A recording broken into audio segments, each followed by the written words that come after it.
Consider this: you waste effort disputing what you cannot govern. You must learn to separate your own judgments from the world's events, for only your will is within your grasp. Reflect on Cicero's account of the wise hesitating to define the nature of the gods, and on Epicurus's claim that the gods exist as a natural impression in all minds, a prior conception or prolepsis. Such truths remain elusive and unsettled within human understanding. Yet, what use is belief if it binds you to false hopes? You should not surrender your reason to absurdities, like those who accept the world's chaos as beyond correction. Do not be deceived by appearances or popular opinion. Cicero shows how many cling to philosophies out of habit or fear of losing status, not because they grasp the truth. You must examine your attachments carefully.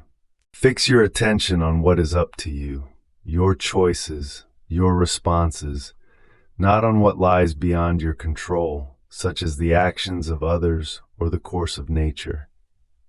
This clarity is essential to living without disturbance. This is no counsel for ease, but for clarity.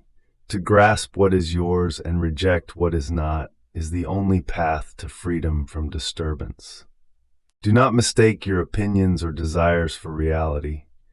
Instead, train yourself to see clearly. Your will alone is sovereign. Cicero teaches that health, honor, and wealth are indifferent. They are neither good nor bad in themselves. Only virtue is truly good.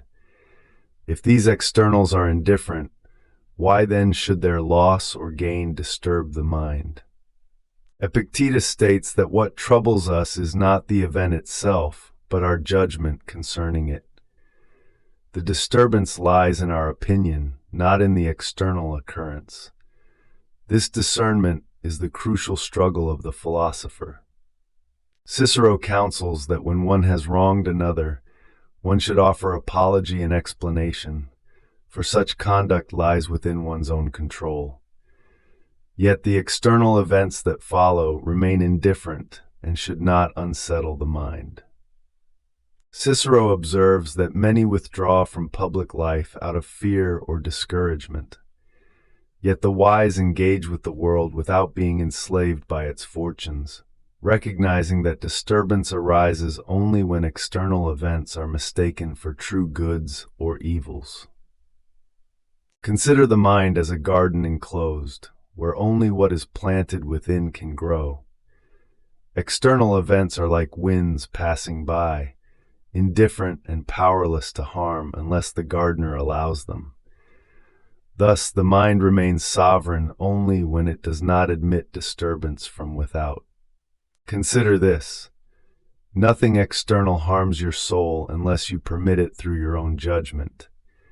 Epictetus teaches that your mind alone governs your peace or disturbance. Cicero reminds us that virtue is a settled affection of the mind, not the fleeting approval of others. In De Officiis, he insists temperance demands control, even over what your eyes and hands seek to grasp. Cicero argues in Tusculan Disputations that pleasures and pains are not the measure of great evil or good. The wise man's happiness is independent of bodily pleasure, for true pleasure lies in virtue alone. Marcus Aurelius bids you to recall your own errors when anger rises. Recognize that others act from ignorance, constrained by their perceptions just as you do. Let your judgment be your fortress. Cicero observes that you should not gaze idly upon stars or external events, but govern your mind with reason, which is the work of divine providence. If you can control your own mind, you possess a power that no external force can take from you. This is the true freedom Epictetus demands you reclaim. Why do you wait as an excuse for delay in self-reformation? You are no longer a boy but a grown man. If you are negligent and slothful, adding procrastination to procrastination, you will accomplish nothing and remain vulgar in mind, as Epictetus warns in his Discourses. This instant, then, think yourself worthy of living as a man grown up and a proficient. Let whatever appears to be best be to you an inviolable law. The moment of moral combat is now. It cannot be put off. One failure can lose honor. One success can win it, Epictetus teaches. The practical application of principles, such as not lying, is the first and most necessary topic in philosophy, Epictetus insists. The discipline of living according to reason is the path toward improvement. Cicero reminds us that the glory of virtue is in activity. Study without action is contrary to moral duty. The mind's work can continue without conscious effort, but it must always be directed toward what is morally right and worth solving. Marcus Aurelius reflects that even in sickness, the mind should remain free from trouble and possess its own happiness. Do not surrender your will to external circumstances or idle talk. Maintain your philosophy regardless of what befalls you.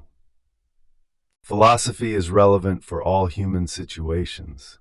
Whether at a dinner party or in competition, the one who lives by reason knows the correct counsel. Your will is the instrument of your life. Do not let delay or distraction steal it from you. Tonight, do not add another day to the list of delays. The present moment holds the contest of your life. Let your will be present